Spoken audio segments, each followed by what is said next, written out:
얼마 전에 서울에 갔다가 왔어요. 서울의 양재동의 횃불회관이라는 곳에서 이 독립교단에서 이제 목사님들 안수를 하신다고 그러시더라고요. 그래서 뒤에 또 아는 분이 있어서 갔었는데 무려 한 100여 명 가까이 되는 목사 후보생들이시죠. 이제 목사 안수를 바로 받게 되는 그 상황 가운데 목사 안수를 해주시더라고요. 제가 이렇게 보는데 저는 그분을 알지 못해요. 목사 안수 받는 분을. 목사 안수 받는 분이랑 친한 그분을 알아요. 그러니까 건너서 아는 거죠. 그러니까 별로 그 안수식에 대해서 별로 의미를 부여하지 않을 수도 있는 그런 시간들이었어요. 그러나 어쨌든 하나님 안에서 또 같이 교제할 수 있는 분이라는 생각이 들어서 아침 일찍 새벽 예배 끝나고 이렇게 서울을 향해서 갔었어요. 그래서 도착을 해서 이렇게 앉아 있는데 참 은혜가 되는 거예요. 저 많은 목사님들과 또 안수를 하러 오셨었던 많은 또 우리 믿음의 선배 목사님들이 안수를 하시고 또 오랜 시간 이렇게 예배를 드리는데 참 은혜가 되더라고요. 생뚱맞게 눈물도 이렇게 나면서 저분들이 또 신앙의 어떤 믿음의 어떤 그 기조를 또 지켜가면서 또 많은 또 노력을 해야 될 텐데 얼마나 힘드실까 하면서도 또 저 사명을 가지고 각각의 자리에서 최선을 다하겠구나라는 생각을 하면서 참 많은 생각들을 했었어요. 그러면서 이제 시간이 지나서 이 예배, 은혜로운 예배가 끝나고 나왔는데 어느새 벌써 차가 막히는 그 도로 한복판에 제가 있더라는 거예요. 물론 이제 옆에 집사님이 차를 운전을 하셨지만 거기서부터 이제 슬슬 짜증이 나기 시작하는 거죠. 막 빵빵 걸고 난리도 아니더라고요. 그러니까 정신 차려보니까 현실 세계로 돌아온 거예요. 은혜 받았었던 거는 온데간데 없고 이제 현실 가운데에 빨리 내가 삶으로 모두 전환을 하지 않으면 어쩔 수 없는, 살아갈 수 없는 그런 상황 가운데 있었었어요. 그러다가 이제 그 여자 집사님하고 이런저런 얘기를 하는데 그런 얘기를 하시더라고요. 목사님 어떻게 잘 지내세요?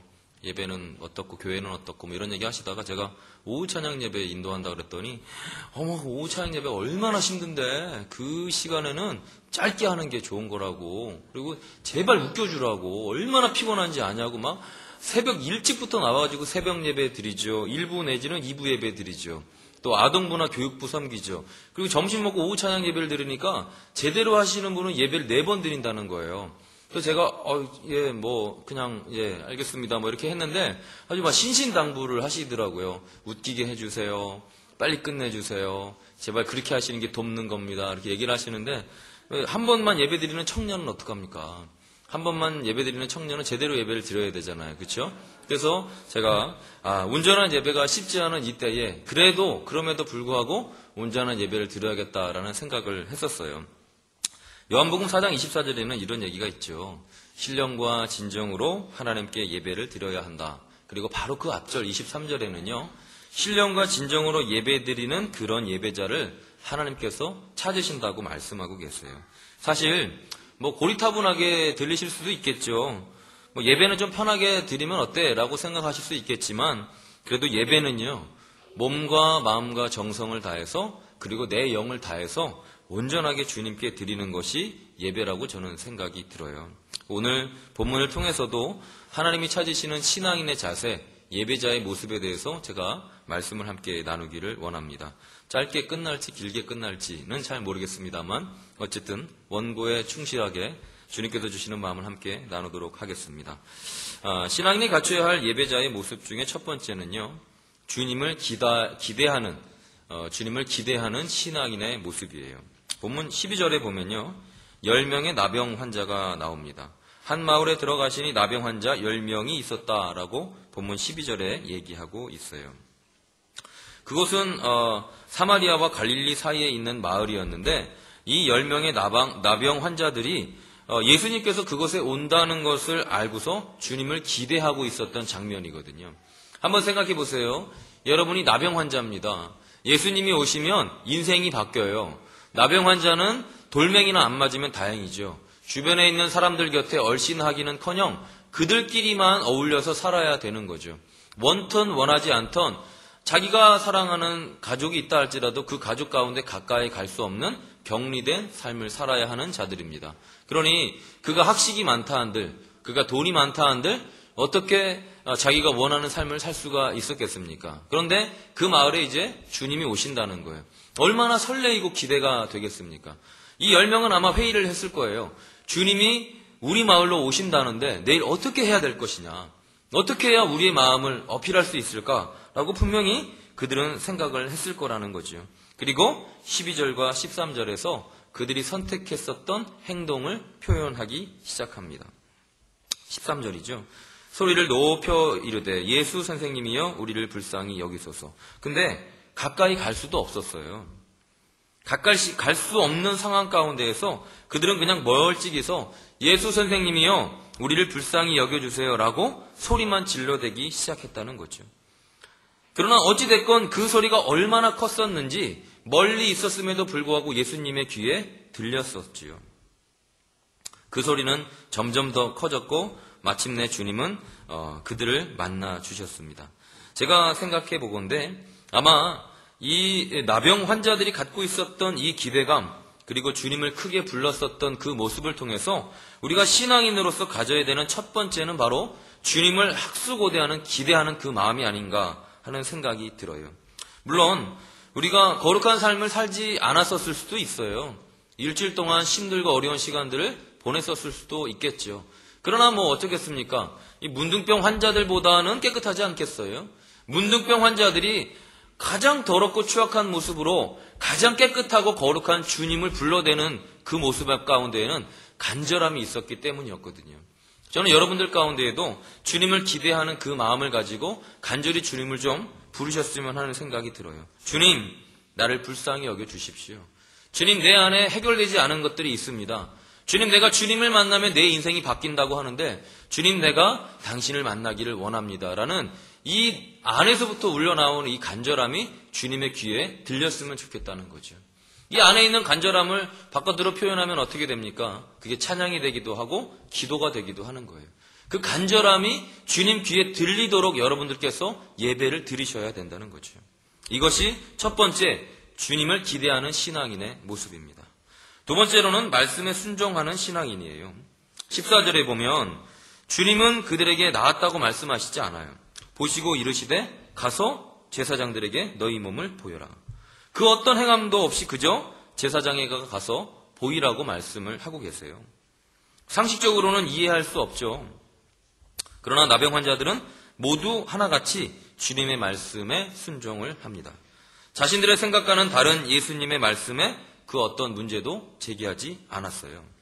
가서 제사장에게 보여라 라고 말씀하신 예수님의 말씀에 무조건 순종하였던 그들의 모습을 통해서 우리도 순종하는 신앙인의 모습을 배워야 되지 않겠나라는 생각이 들어요. 상식적으로 이해할 수 없기 때문에 분명히 이런저런 생각을 했겠죠. 주님, 제 생각에는 말이죠. 적어도 손이라도 한번 잡아주시든지 뭐 큰 소리로 너는 나았다라든지 뭐 이런 기사와 이적에 적합한 행동이나 멘트는 좀 있어야 되지 않겠습니까? 그냥 무작정 제사장에게 가라 뭐 이러는 거는 좀 그렇습니다. 이런 생각이 들 수 있었잖아요. 그렇게 주님한테 말씀할 수 있었단 말이죠. 그럼에도 불구하고 아무런 말도 하지 않았던 거예요. 주님이 그냥 가라, 제사장에게 가라라는 그 말 한마디에 그냥 그들은 묵묵히 순종하고 있는 모습을 우리에게 보이고 있다는 거죠. 근데 그런 순종이 그들을 어떻게 했죠? 가는 길에 나은 것을 확인하게 되는 기사와 이적 가운데에 그들은 자신들의 신앙을 다시 한번 확인하게 되는 거죠. 14절에 보면요. 가서 제사장들에게 너희 몸을 보여라 라고 하셨더니 그들이 가다가 깨끗함을 받았다라고 얘기하고 있습니다. 여러분들 같으면 어떠시겠어요? 이런 순종이 혹시 되시겠습니까? 주님은 믿는데 주님께서 말씀하시고 주님께서 우리에게 행하라고 하시는 그 명령 가운데에 내 이성이 주님의 말씀을 듣지 못하게 하는 경우가 많이 있잖아요. 아니 문둥병자는 다 뭐 머리가 나빴겠어요? 아니 문둥병자는 생각이 다 없었겠습니까? 문둥병자도 자기 생각이 있었을 거 아닙니까? 예수님이 말씀하시는 것 가운데 아니 주님, 이거 너무하잖아요. 아니 다른 사람들은 손도 잡아주고 뭐 이렇게 어떻게든 기사와 이적을 보이는 뭔가 이 행동을 해주셔놓고서는 우린 들어와서 안 오시는 겁니까? 왜 가서 제사장에게 보이라고만 말씀하십니까? 분명히 이렇게 얘기할 수 있었을 거라는 거죠. 그러나 그렇게 얘기하지 않았다는 거예요. 이성으로 이해되지 않아도 주님이 그냥 가라 그러면 가는 거예요. 예 주님 가겠습니다. 근데 어떻게 돼요? 가다 보니까 나았어요. 주님이 원하신 거예요. 너희들이 원한 거 낫는 거지? 그럼 나한테 와가지고 딴소리 하지 마. 낫기를 원한다면 내가 그냥 가라 그럼 가. 그렇게 얘기하신 거예요. 우리가 낫기를 원했지 주님 좀 만져주세요. 제 진물 좀 닦아주세요. 이렇게 하지 않았잖아요. 낫기를 원하느냐? 그래, 그럼 가라. 그 말 한마디에 함축적인 의미가 있었다는 거예요. 근데 우리는 주님을 이해하지 못하는 경우가 많이 있다는 거죠. 순종하지 못하는 이유가 너무나도 많다는 겁니다. 그러나 주님이 말씀하시는 이 말씀을 우리는 순종해야 되는 겁니다. 이것이 바로 두 번째로 신앙인이 가져야 할 또 하나의 모습이에요. 세 번째로 하나님께 영광을 돌리는 신앙인의 모습입니다. 15절의 내용이죠. 그중 한 사람이 자기가 낳은 것을 보고 큰 소리로 하나님께 영광을 돌리며 돌아왔다라고 얘기하고 있습니다. 자기가 낳은 것을 단지 한 명만 본 것이 아니에요. 본문에 뭐라고 얘기하냐면요. 그중에 한 사람이 자기가 낳은 것을 보고 달려왔다라고 얘기를 해요.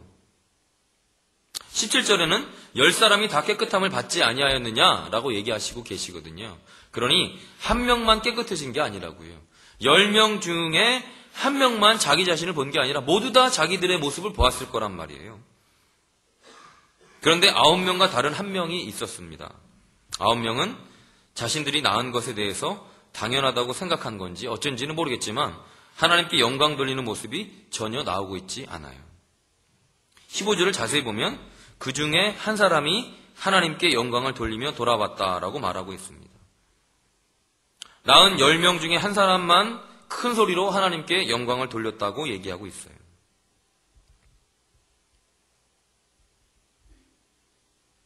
하나님께 영광을 돌렸다는 말은 그 다음 절에 있는 감사라는 단어로 다시 표현할 수가 있습니다. 16절에 예수님께 돌아와 그 발 앞에 엎드려 감사했다라고 말하는 본문이 있죠. 예수의 발 아래 엎드려 감사하니 그는 사마리아 사람이라. 신앙인이 가져야 할 세 번째 모습은 바로 하나님께 영광 돌리는 삶입니다. 이런 그의 감사의 마음에 주님께서는 그럼 나머지 9명은 어딨냐? 라고 말씀하셨어요. 17절에 보면요. 10사람이 다 깨끗함을 받지 아니하였느냐? 그럼 그 9은 다 어디 있느냐? 라고 주님께서 물어보시는 거예요. 이 이방인 외에는 하나님께 영광을 돌리러 돌아온 자가 없단 말이냐? 정말 없냐? 의아하게 주님은 생각하셨던 거죠. 아니 와야 할 애들은 왜 안 오고 와도 맨 마지막에 와야 할 이방인이 너가 왔느냐? 이방인을 무시해서 그런 게 아니라요. 유대인이 안 온 거에 대해서 주님이 말씀하신다는 거죠. 어쩌면 우리의 신앙 가운데에 감사하지 않는 모습을 보이고 있는 우리들을 바라보면서 주님이 얘기하시고 있는지도 몰라요. 너 당연히 감사해야 되잖아. 근데 왜 넌 감사하지 않고 있지? 라고 주님이 반문하고 계시다는 겁니다. 정말 없느냐? 의아해 하시는 주님의 모습 가운데에 우리는 깨달아야 되는 부분이 있어요. 감사는 기본이라는 거죠. 우리의 삶에 내 힘만 가지고 할 수 있는 것이 있겠습니까? 하나님이 돕지 않고서 우리의 힘만으로 되는 것이 정말 있을까요? 사도행전 14장 17절에 이런 본문이 있어요. 여러분에게 하늘로부터 비를 내리셨고 결실기를 주시는 선한 일을 하사 음식과 기쁨으로 여러분의 마음에 만족을 주시는 것이 바로 하나님의 존재를 알리시는 증언이다 라고 사도행전 14장 17절에는 말씀하고 있습니다. 우리가 알지 못할 뿐이지 하나님께서 우리의 삶을 이끌어가고 계시다는 거예요. 감사할 많은 것들, 그 기본적인 것들을 주님께서 베이스를 깔아 놓으셨다는 거죠. 우리는 내 생각 가운데 감사할 내용거리들이 있어야 된다고 생각하지만 감사하지 않아도 되는 것들은 없다는 거예요. 기본적으로 그냥 모르고 살아갈 뿐이지 감사할 내용들은 너무나도 많다는 겁니다. 우리가 멀쩡히 살아있는 것도 감사해야 될 이유이죠. 어쩌다가 손을 좀 다쳤다거나 발을 다쳤다거나 이렇게 되면 우리가 멀쩡히 건강하게 살아있는 거에 대해서 감사하게 되잖아요. 꼭 그렇게 주님이 꾹 찔러야 주님 감사합니다 라고 얘기할 필요는 없다는 거예요. 더 감사한 마음을 가지고 우리의 삶을 살아가는 것, 감사를 표현하지 않고 살아가는 것은 우리에게 큰 문제가 될 수 있다는 겁니다. 나병 환자의 감사의 마음에 주님께서는 다른 9명에 주지 않으셨던 구원을 허락해 주고 계세요. 19절을 보면 일어나 가라 내 믿음이 너를 구원하였느니라 라고 말씀하고 계신 거죠. 우리가 까먹고 있는 부분 중에 하나는 주님께 드리는 감사를 너무 편하게 생각한다는 겁니다. 기대감이 없다는 거예요. 주님 앞에 나아가는 기대감도 없고 감사도 없고 말씀 앞에 머무르는 삶도 좀 등한시하고 있는 것이 아닌가 하는 생각이 듭니다. 제가 이 본문을 계속 묵상하면서 얻은 한 가지는요. 주님을 기대하고 또 주님을 만나서 순종하면서 감사하는 삶을 사는 것이 신앙인이 가져야 될 가장 중요한 가치라는 겁니다. 말씀을 보는데요. 이 말씀이 글자로 다가오는 게 아니라요. 말씀이 성육신이 되어서 나와 주님과의 만남이 인격적으로 이루어지는 거예요. 그것이 말씀을 볼 때의 최고의 가치가 되는 겁니다. 그냥 말씀을 보는데 그랬구나. 이렇게 뒤적뒤적 하는 게 아니라요. 말씀을 계속 곱씹으시면서 이 말씀 가운데 살아계신 예수님을 만나는 것이 바로 말씀이 주는 의미라는 거죠. 그것이 진정한 말씀을 통해서 우리가 삶을 살아가는 이유여야 된다는 겁니다. 성도 여러분, 어쩌면 우리는 너무 쉽게 신앙인의 삶을 살고 있는 것이 아닌가 하는 생각이 듭니다. 그냥 편안히 안일하게 살아가면서 신앙인이 가져야 할 자세들을 망각하며 사는 것이 아닌지 하는 생각이 들어요. 물론 아까 그 집사님이 저랑 엄청 친해요. 그렇게 말씀하신 거에 대해서 저는 충격 안 받습니다. 우리 성도님들이 얘기하셔도 저는 충격 안 받아요. 그 얘기에 대해서 충분히 이해할 수 있습니다. 그러나 쉼은 좀 다를 때 쉬셨으면 좋겠어요. 예배 드릴 때만큼은 쉼이 아니라 집중하셨으면 좋겠다는 생각이 들어요. 이 말씀을 통해서 나에게 주는 메시지가 무엇인지, 내가 그 말씀을 통해서 주님을 기대하면서 만남이 이루어지는 거에 대해서 좀 이 간절함이 있었으면 좋겠다는 생각이 듭니다. 찬양할 때도 좀 간절함이 있었으면 좋겠다는 생각이 들어요. 사실 4번의 예배를 드리시죠. 새벽 예배 드리세요. 1부나 2부 한 번 드리실 거고요. 그 다음에 교육부가 가서 섬기실 거고요. 그리고 오후 찬양 예배 4번째 드리실 겁니다. 그런데 그럼 이 4번 중에 가장 잘 드린 예배는 있으신지요? 정말 내가 내 온 마음과 정성 다해서 내 영을 다해서 드렸던 예배는 있으신지요? 아니면 그냥 찔끔 드리고 계신 건 아닌지요? 주님을 만나기 위해서요. 제가 요즘 계속 강조하는 겁니다. 몸으로 주님을 만나셔야 됩니다. 그리고 마음으로 주님을 만나셔야 됩니다. 마지막으로 영으로 주님을 만나셔야 돼요. 왜 요한복음 4장 23절과 24절을 통해서 하나님께서 신령과 진정으로 예배드리는 자를 그렇게 찾으셨는지 아세요? 없기 때문이에요.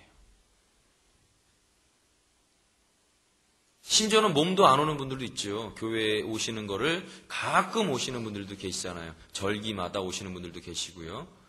그리고 몸은 와 있지만 다른 생각을 하시는 분들도 계시고, 신령은커녕 진정도 없고 마음으로 드리는 예배도 없을 때가 많다는 거죠. 몸으로 주님 앞에 나아오고요. 간절함으로 나아오셔야 돼요. 절대로 주님 만나는 것을 포기하지 않는 삶이셔야 됩니다. 여러분, 우리의 삶 가운데에 나병 환자와 같은 모습이 우리 안에 있잖아요. 근데 이 나병 환자가 소리 질러서 주님을 만났잖아요. 근데 주님 곁에 나와가지고 주님 앞에 소리를 안 지르시면 어떻게 주님을 만날 수가 있겠습니까? 이거는 꼭 찬양할 때 소리 지르고 기도할 때 소리 지르라는 것만 말씀드린 게 아니라요. 간절함이 있어야 된다는 겁니다.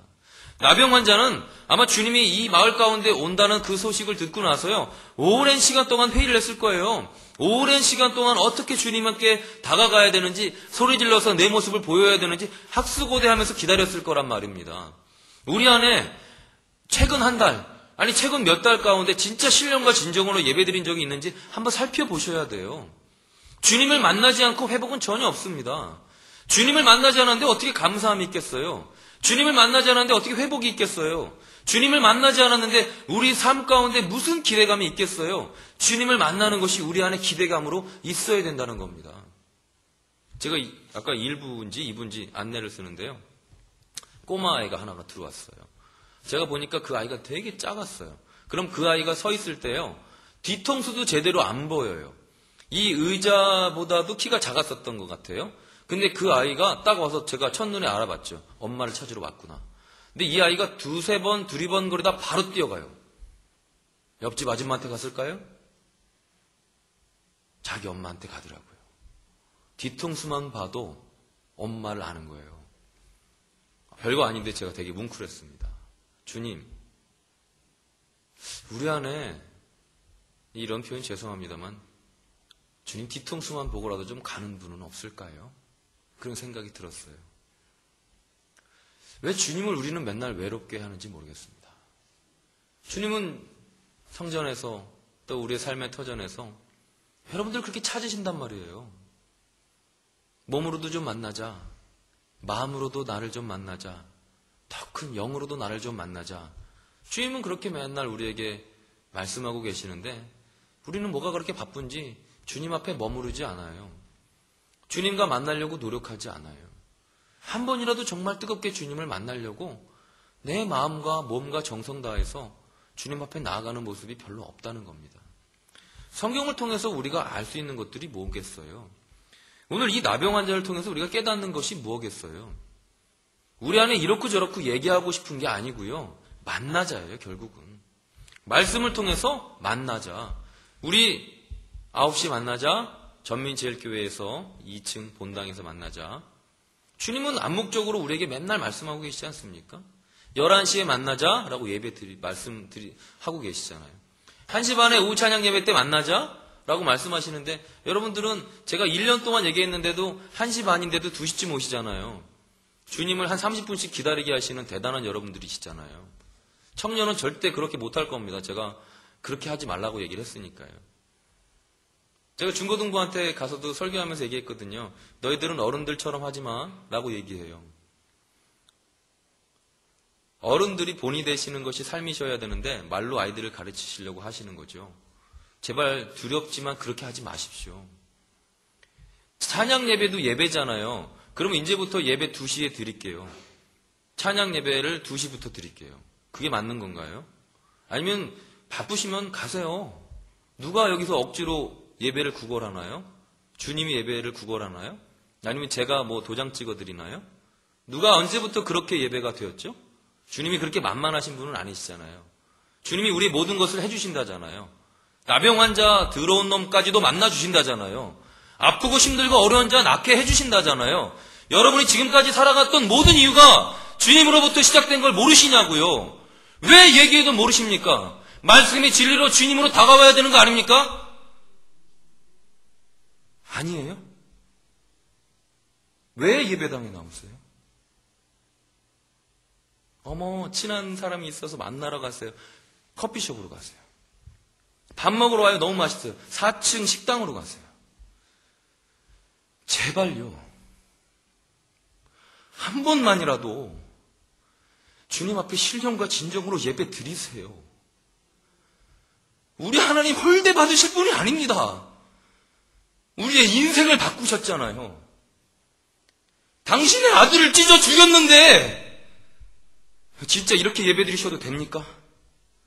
1년을 얘기해도 안 바뀝니까? 그래놓고 천국을 운운하겠습니까? 주님을 사랑한다고 말씀하시겠습니까? 저 안 믿깁니다. 주님 사랑하신다고요? 안 믿겨요. 믿을 수 없습니다. 죄송합니다. 쓴소리만 해서. 오죽하면 이렇게 얘기하겠습니까? 부교육자 나부랭이가? 안 그래요? 제가 뭐라고 여러분들에게 이런 말씀을 드리겠습니까? 전 매번 여기에다 사표를 꼽아놓고 옵니다. 말씀 전하다 잘리면 그만두면 되지. 그러나 주님은 홀대받을 수 없단 말이에요. 왜 매번 이렇게 말씀하게 만듭니까? 이게 제가 얘기해서 그렇지요. 하나님이 얘기하시면 아마 이 바닥이 눈물바닥이 될 겁니다. 내가 너희를 어떻게 키웠는데, 내가 너희를 위해서 내 아들을 찢어 죽였는데 너희들 정말 이럴 거니? 주님의 목소리가 안 들리세요? 일부 예배 때 신령과 진정으로 예배 드리셨습니까? 예배 드리신 분 손 들어보십시오. 2부 예배 때 신령과 진정으로 예배 드리셨습니까? 손 들어보십시오. 오후 찬양 예배 때까지 그러십니까? 전 예배를 수천 번을 드린다 할지라도 그 예배 가운데 안 나오면 안 나왔지, 나왔다면 신령과 진정으로 예배 드려야 된다고 생각합니다. 왜냐하면 주님은 우리를 위해서 그냥 설렁설렁 준비해서 오시는 분이 아니세요. 만약에 우리 주님이 보여지는 모습으로 온다면 세상에서 최고 비싼 양복을 입고 세상에서 최고 비싼 사람이 깎아주는 머리를 깎고서 제일 좋은 구두를 신고 우리를 만나러 오실 거라고요. 내가 너를 사랑한다. 내가 너를 너무너무 만나고 싶었다. 주님 분명히 말씀하실 거라고요. 여러분은 어떻게 주님 앞에 나오십니까? 회의하셨어요? 집에서? 얘들아, 내일 하나님 만나러 가는데 우리 어떻게 할까? 우리 어떻게 해야 주님을 깊이 있게 만날 수 있을까? 내 인생을 걸고 어떻게 해야 되는지 자식들한테 가르치고 계십니까? 예배가 살아있어야 자식이 제대로 되는 거죠. 왜 아멘 안 하세요? 돈을 잘 벌게 하는 게 자식이 잘 되는 거던가요? 돈 안 벌어보셨어요? 지식으로 머리를 채우는 게 인생 잘 사는 거던가요? 아니 머리에 지식 안 넣어보셨어요? 진정으로 성공하는 것이 뭐였어요? 예배자 아닙니까? 예배자 아닙니까? 진정한 예배자예요. 말씀을 기대하시는 거예요. 그럼 이 말씀이요, 글자가 이렇게 오다가 예수님이 되는 거예요. 그리고 내 마음에 들어오시는 거예요. 예수님이 내 마음에 들어오시는 거예요. 그게 예배입니다. 그게 진리입니다. 그게 말씀이에요. 주님은 지금까지 수천 년간 계속 그걸 말씀하고 계세요. 근데 우리는 외면하기 시작했죠. 제발요, 한 번만이라도 주님 앞에 신령으로 나아가세요. 먼지구덩이 쌓이겠습니다. 신령. 오랜만에 친구 만나도 그렇게 안 하잖아요. 여러분들이 주님 정말 사랑하셨으면 좋겠어요. 주님을 기대하시고 만나서 순종하시고 감사하는 저와 여러분이 되셔서 늘 주님의 복을 받는 하나님의 은혜가 있기를 간절히 축복합니다.